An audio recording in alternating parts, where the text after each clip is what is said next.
दोस्तों हमारे बजट का ऐलान हो चुका है और इस बजट ने बाजार में एक नई जान फूंक दी है। आप देख सकते हो इस समय बीएसई सेंसेक्स में 1000 पॉइंट की जबरदस्त तेजी है और बाजार ने वेलकम किया इस बजट को। और इसके पीछे वजह है कुछ बड़े अनाउंसमेंट। क्या क्या वो अनाउंसमेंट है उसको इस वीडियो के माध्यम से जानेंगे। और इस बजट के बाद क्या बाजार में एक तेजी का दौर शुरू होने वाला है, क्या इस समय हमें कौन से स्टॉक में निवेश करना चाहिए जिससे आने वाले समय में हमें एक अच्छी तेजी देखने को मिल सके, किस सेक्टर को कितना फायदा हुआ है वो भी जानेंगे और कौन से सेक्टर में दांव लगाना है, इन सारी बातों को समझेंगे इस वीडियो के माध्यम से। और इस बजट के क्या खूबी है और इसमें क्या कमी रह गई है, कौन से वर्ग को ज़्यादा फायदा मिला है, इन सारी बातों को समझेंगे इस वीडियो के माध्यम से। लेकिन फ्रेंड उससे पहले अगर आप पहली बार हमारे चैनल पे आए तो चैनल को सब्सक्राइब कर दीजिए, एक बेल आइकन दबा दीजिए ताकि जब भी नया वीडियो बने पहला नोटिफिकेशन आपको मिले। वीडियो पसंद आए तो लाइक शेयर जरूर कीजिए। चलो फ्रेंड्स वीडियो स्टार्ट करते हैं। मैं हूं आपका दोस्त एसपी दवे और हमारे अपने चैनल ऑनलाइन कमाई में आपका बहुत बहुत स्वागत है। सबसे पहले अगर हम बाजार की बात करें तो भी समझ सकते हो कि 1:15 का टाइम है, बजट अब खत्म हो चुका है और सारी की सारी उसकी अनाउंसमेंट हो चुकी है। बीएसई सेंसेक्स 60,540 पर है, 990 पॉइंट की जबरदस्त तेजी। और आप देख सकते हो कि 60,656 को छुआ, यानी 1000 से ऊपर की हमने तेजी देखी है। 1.66% अप पर बीएसई सेंसेक्स और बाजार ने वेलकम किया इस बजट को। अब आप देख सकते हो कि जो जबरदस्त तेजी है वो आप देख सकते हो कि सभी इस इंडेक्स के अंदर है। निफ्टी 50 इस समय 1.42% अप पर है। निफ्टी नेक्स्ट 50 में तेजी अभी थोड़ी सी कम है और इसके पीछे अदानी ग्रुप का हाथ है तो 0.38% की वहाँ पे तेजी है। लेकिन निफ्टी 100 में फिर से 1.22% की तेजी है। निफ्टी 200 1.23% अप, निफ्टी 500 1.22% की शानदार तेजी। निफ्टी मिड कैप में भी 1.57% की बम्पर तेजी। निफ्टी मिड कैप 100 1.34% अप और निफ्टी स्मॉल कैप 1.24% की तेजी। इंडिया वीएक्स में भी 10% की गिरावट है। निफ्टी मिड कैप देखें तो यहाँ पर भी 1.20% की तेजी है। निफ्टी स्मॉल कैप में 1.13% की तेजी। Nifty small cap 250 1.28% up. यानी आप देखें तो सभी इंडेक्स में एक जैसी तेजी है। बाजार में ओवरऑल काफ़ी पॉजिटिव माहौल बना हुआ है।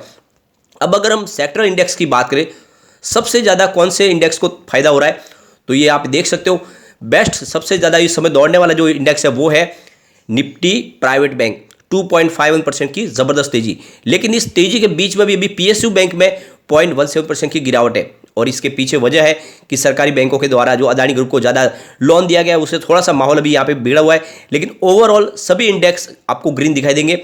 निफ्टी बैंक 2.36% अप है तो ये आप समझ सकते हो पीएसयू बैंक अभी रेड है, लेकिन बाकी ओवरऑल बैंकिंग सेक्टर में ज़बरदस्त तेजी है। और जो सेकंड विनर है वो है निफ्टी फाइनेंशियल सर्विस, वहाँ पर भी 2.33% की ज़बरदस्त तेजी है। अब उसके बाद अगर आप देखें तो जो शानदार तेजी है वो है निफ्टी ऑटो के अंदर 1.16% की तेजी। आईटीबी 0.90% अप पर है और इसके अलावा मेटल इंडेक्स भी 0.88% अप है और फार्मा इंडेक्स में 0.35% की तेजी है। कुल मिला के आप देख सकते हो कि तेजी का दौर है और स्पेशली रियलिटी सेक्टर में भी तेजी बनी है 1.76% की। इसके पीछे काफ़ी बड़े अनाउंसमेंट किया सरकार ने। तो यहाँ पे आप देख सकते हो कि जो सबकी तमन्ना थी, काफ़ी समय से लोग जिसका इंतजार करते थे वो घड़ी आई और इसने बहुत बड़ी खुशी दी। खुशी ये है कि जो इनकम टैक्स में जो छूट थी पहले 5 लाख तक की थी उसको बढ़ा के 7 लाख कर दिया गया है। ये एक बहुत बड़ा अनाउंसमेंट है जिसकी कई समय से, यानी कई हमने बजट देखे, लोगों की डिमांड थी कि जो इसकी सीमा को बढ़ाया जाए। अब 7 लाख कर दिया गया, यानी आपका 7 लाख रुपए तक अगर आप कमा रहे हो तो उसमें आपको 1 रुपये का टैक्स नहीं चुकाना। ये बहुत बड़ी एक राहत मिली है ये मिडिल क्लास के लिए।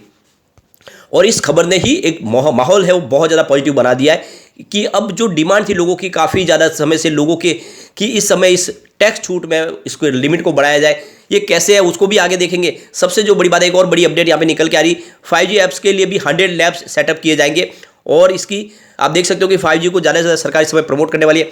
अब जो टैक्स का जो स्लैब कैसा होगा तो देखो, न्यू जो स्लैब है 3 लाख तक जिसका भी टैक्स है उसको कोई टैक्स नहीं भरना है, यानी आप जीरो है। 3 से लेकर 6 लाख पर अब 5% टैक्स लगेगा। 6 से लेकर 9 लाख पर 10% टैक्स, 9 से 12 पर 15% का टैक्स और 12 से लेकर 15 लाख तक जिसकी भी कमाई उसको 20% टैक्स चुकाना पड़ेगा और 15 से लेकर 30 ऊपर होगा उसको 30% है। तो इसमें काफ़ी ज़्यादा लोगों को फायदा हो चुका है, हर वर्ग को फायदा हुआ इससे। सबसे बड़ी बात, रेलवे के लिए इस बार बजट को जबरदस्त बढ़ाया गया और जिसकी हमें पहले से ही उम्मीद थी और लगातार हम इसको डिस्कस भी कर रहे थे। पहले 1.8 लाख करोड़ का जो बजट था उसको बढ़ा के 2.4 लाख करोड़ कर दिया गया है, ये बहुत बड़ी बात है। इसके अलावा 75,000 करोड़ की रेलवे की नई योजनाओं को भी यहाँ पे अनाउंस किया गया है। कृषि क्षेत्र में जो कर्ज है उसको अब 20 लाख करोड़ तक कर दिया है। इसके अलावा ट्राइबल मिशन के लिए 15,000 करोड़ यहाँ पे अनाउंस किया गया। इसके अलावा मछली पालन के लिए 6,000 करोड़ रुपीज़ की यहाँ पे अनाउंसमेंट की गई है। पीएम आवास योजना के लिए 79 करोड़ रुपीज का यहाँ पे आवंटन किया जाएगा। कर्नाटक में जो सूखा है उसके लिए 5300 करोड़ रुपीज और क्लीन प्लांट प्रोग्राम के लिए 2200 करोड़ रुपीज अनाउंस किया गया है। यहाँ पे जो सबसे बड़ी बात है कि सीनियर सिटीजन और महिलाओं के लिए भी बहुत सारी अनाउंसमेंट हुई है, जिसमें आप देख सकते हो कि जो सीनियर सिटीजन नागरिक खाता स्कीम है उसकी जो सीमा थी 4.5 लाख, उससे बढ़ा के उसको 9 लाख तक कर दिया गया है, यानी उनको बहुत सारा बेनिफिट मिलने वाला है। इसके अलावा महिला सम्मान बचत पत्र योजना शुरू की जा रही है। इसमें जो घरेलू महिला है वो 2 लाख की बचत कर सकती है बैंकों में और उनको 7.5% फिक्स ब्याज मिलेगा। एक तरह से ये उनकी एक तरह से महिला सम्मान के नाम से दिया गया, ये सुरक्षा है उनकी और ये ब्याज उनको फिक्स मिलेगा ही मिलेगा और ये 2 लाख तक वो अपनी बचत कर सकते हैं इस योजना के तहत। यहाँ पे जो सबसे बड़ी अनाउंसमेंट है जिसको बाजार ने वेलकम किया वो है एमएसएमईज के लिए एक सरकार ने बहुत बड़ी अनाउंस की है। 3 करोड़ तक के टर्नओवर वाले जो माइक्रो उद्योग है उनको कर में छूट दी गई है और आप देख सकते हो इसके साथ में सरकार ने कहा है कि कोविड काल में जो एमएसएमईज को लॉस हुआ है उनको वो जो उन्होंने जो वहाँ पे लॉस भुगता है उसका इनको रिबेट दिया जाएगा। ये एक बहुत बड़ी अनाउंसमेंट है। इसके अलावा आप देखें तो सिगरेट को इस बार महंगा कर दिया गया है। यहाँ पे देख सकते हो ये पिछली बार नहीं होता लेकिन इस बार सिगरेट को महंगा किया गया है। और दूसरी तरफ अगर आप देखें तो ये सिगरेट जो महंगी हुई है इसकी वजह से आईटीसी के शेयर में हमें थोड़ा दबाव देखने को मिल सकता है। सबसे बड़ी बात है कि इस बार मोबाइल और टीवी सस्ते होने वाले हैं इस बजट के दौरान। यहाँ पे बजट में जो हमारे जो नौजवान है, जो नई पीढ़ी है, उनको एक तरह से अंतर्राष्ट्रीय अवसरों के लिए कुशल बनाने के लिए विभिन्न राज्यों में 30 स्किल इंडिया इंटरनेशनल सेंटर स्थापित किए जाएंगे। केंद्रीय मंत्री निर्मला सीतारमण ने कहा है कि 740 इक्वलियम मॉडल स्कूल भी बनाए जाएंगे और इसमें करीब 38,000 नए शिक्षक की भर्ती भी की जाएगी, यानी काफ़ी ज़्यादा रोजगार के यहाँ पे अवसर उपलब्ध होने वाले हैं। इस बजट के दौरान जो सबसे बड़ी अनाउंसमेंट हुई है कि जो पेन को अब यहाँ पे देख सकते हो कि उसका कामकाज को बढ़ा दिया गया है। हर अब संस्थान के अंदर अब पेन एक तरह से उसकी अनिवार्य स्थायी खाता संख्या बन चुकी है और इस पेन के माध्यम से सारे कामकाज होंगे, यानी अब डिजिटल सिस्टम के लिए पेन एक स्थायी पहचानकर्ता के रूप में होगा। पेन का अब यहाँ पे ज़्यादा, पहले अगर आप देखो तो हम सिर्फ पेन का इस्तेमाल या तो प्रॉपर्टी के लेन देन में करते थे या फिर हम अपनी जो भी ITR रिटर्न करते हैं उसमें करते हैं, लेकिन अब जितने भी सरकारी कामकाज होंगे वहाँ पे पेन को जरूरी किया गया है और ये एक आपकी पहचान बनेगी, यानी पेन को अब इस बार काफ़ी ज़्यादा महत्व दिया गया है। इस बार बजट में पावर सेक्टर के लिए 35,000 करोड़ रुपीज़ के बड़े इन्वेस्टमेंट की घोषणा की गई है और आप देख सकते हो कि यहाँ पे 20,700 करोड़ रुपीज़ ऊर्जा के नवीनीकरण के लिए यहाँ पे इन्वेस्टमेंट किया जाएगा। तो काफ़ी ज़्यादा पावर सेक्टर के लिए इन्वेस्टमेंट होने वाला है और ऐसे में अगर आप देखें तो पावर सेक्टर के शेयरों में तेजी आनी लाजमी है। स्पेशली ग्रीन एनर्जी के ऊपर सरकार ने फोकस किया है और ग्रीन हाइड्रोजन मिशन लॉन्च भी किया है। इस बार सरकार ने पीएम आवास योजना है उसकी लिमिट को भी बढ़ा दिया, 66% बढ़ा के 79,000 करोड़ रुपये तक कर दिया गया है, यानी आने वाले समय हर किसी को अपने खुद का घर मिल पाएगा, गरीब से गरीब भी अपना घर ले पाएगा। सबसे बड़ी बात है कि आने वाले समय में एक नई टेक्नोलॉजी से लैस हिंदुस्तान को बनाना है और नए युग के निर्माण के लिए आर्टिफिशियल इंटेलिजेंस के ऊपर 3 नए बड़े संस्थान स्थापित किए जाएंगे जिससे आर्टिफिशियल इंटेलिजेंस के ऊपर ज़्यादा से ज़्यादा काम किया जा सके। सबसे बड़ी बात है कृषि स्वास्थ्य के ऊपर कामकाज किया जाएगा।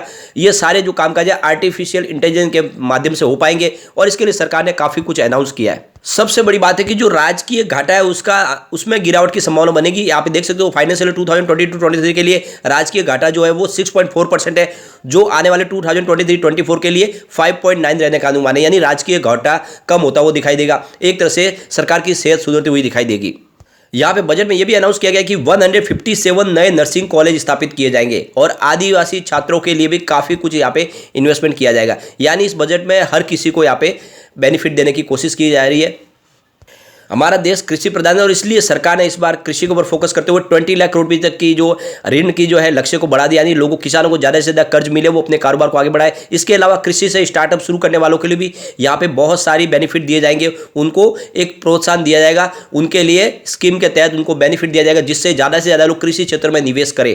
तो ये इस बार देखें तो बजट काफ़ी शानदार है इस बार और अनाउंसमेंट के बाद बजट को बाजार ने भी वेलकम किया है। अब आप देख सकते हो यहाँ पे जो सबसे बड़ी अनाउंसमेंट हुई है, हमारे फाइनेंस मिनिस्टर ने कहा है कि प्रति व्यक्ति जो आय है वो दुगुना हो चुकी है, यानी अब देख सकते हो कि जो प्रति व्यक्ति की आय है वो 1.97 लाख करोड़ तक पहुंच गई है और ये आने वाले समय में एक बहुत बढ़िया, इंडिया जो है 5वीं अर्थव्यवस्था भी बन चुकी है और पिछले 2 साल में काफ़ी कुछ बदला है। यानी इस बजट में ये कहा गया है कि सरकार ने 2014 से लेके 9 साल के अंदर लोगों की जो आय है उसको दुगना किया है, जो वादा किया था उसको पूरा किया है। तो इससे बजट में हमने काफ़ी उम्मीदें लगाई थी, वो वैसी पूरी भी होती हुई दिखाई दे रही है। तो ऐसे में बाजार हमें तेजी से आता हुआ आगे जाता हुआ भी दिखाई देगा।